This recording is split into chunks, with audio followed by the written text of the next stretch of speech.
Shalom, shalom, estamos aqui na disciplina de evangelismo e hoje eu quero falar com vocês sobre a questão do evangelismo de rua, evangelismo normal que a igreja tem que fazer. Embora tenhamos o ministério do evangelista, que é um ministério especial voltado para alguém que recebeu uma unção especial para atrair multidão, existe a missão de evangelismo. A missão de evangelismo ela pertence à igreja e pertence também a todos aqueles que compõem a igreja. Todos precisamos evangelizar, porque a igreja precisa ser uma igreja evangelizadora, evangelística. E existem várias formas de evangelizar. Nós vemos nessa disciplina que nós temos o evangelismo em massa, que é o do ministério do evangelista. Existe o evangelismo pessoal, o evangelismo por estudo bíblico e o evangelismo de rua, que é aquele entrega de folhetos ou, de certa forma, pessoas que saem pregando a palavra de Deus por onde passam. E existem textos chaves para se evangelizar. E eu quero falar justamente sobre isso aqui nesse momento de hoje, nesse vídeo que você está assistindo aí. Existem muitos versículos de evangelismo. Qual o propósito desses versículos? Mostrar ao pecador que existe uma condenação em curso, mostrar ao pecador que paralelamente à condenação em curso, existe também uma salvação em curso. Ou seja, nós nascemos pecadores, mas nós podemos ser salvos. Porque o salário do pecado é a morte, mas o dom gratuito de Deus é a vida eterna em Cristo Jesus, nosso Senhor. Está lá no livro de Romanos, capítulo 3, versículo 23. Então, existem vários textos que a gente pode pegar para evangelizar. Você encontra alguém na rua, como se apresentar para essa pessoa? Bom dia, boa tarde, tudo bem? Olha, eu sou da igreja tal, meu nome é fulano e tal, sou José Francisco Ferreira Deus, ou Francisco Ferreira, da Igreja Batista Nova Dimensão. Posso ter uma palavrinha com você? 2 minutinhos do seu tempo? Você tem um tempinho para ouvir alguma coisa aqui da parte da palavra de Deus? A pessoa vai, aqueles que não rejeitarem vão dizer que sim. E ali você já deve ter em mente, ainda que esteja com a Bíblia na mão, é necessário que esteja em mente quais são os textos bíblicos que você vai usar ali para ministrar para aquela pessoa. Por exemplo, João 3,16, a palavra diz em João capítulo 3, versículo 16, que Deus amou o mundo de tal maneira que deu o seu Filho unigênito, ou seja, único, para que todo aquele que nele crê não pereça, mas tenha vida eterna. Eu quero que você preste atenção em 2 palavras aqui, perecer e vida eterna. Nós sabemos que todos os homens irão morrer. A morte é um fato na vida de todas as pessoas.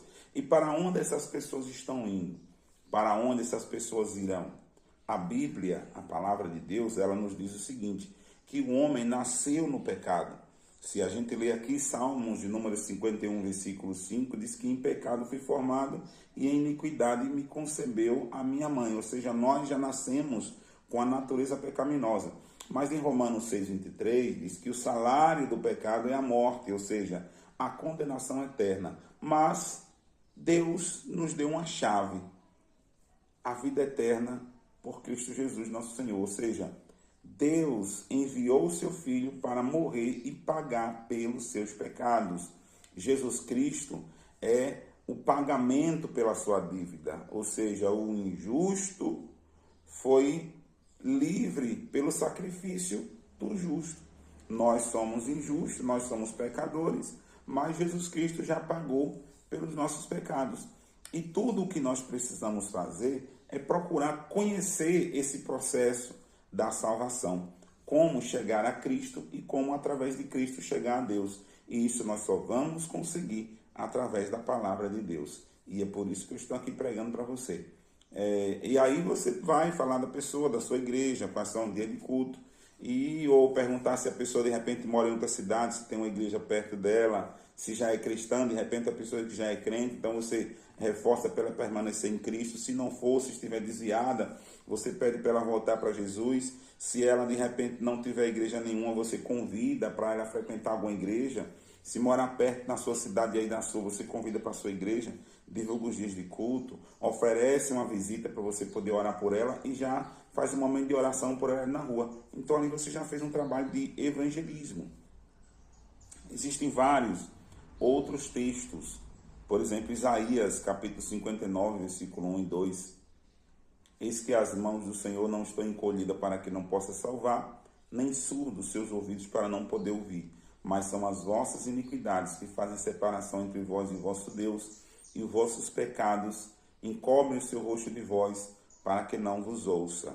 Porque a sociedade está caindo cada vez mais indo a um nível pior de degradação. Porque as pessoas estão caminhando por um caminho tão obscuro, porque as coisas estão ficando cada vez pior.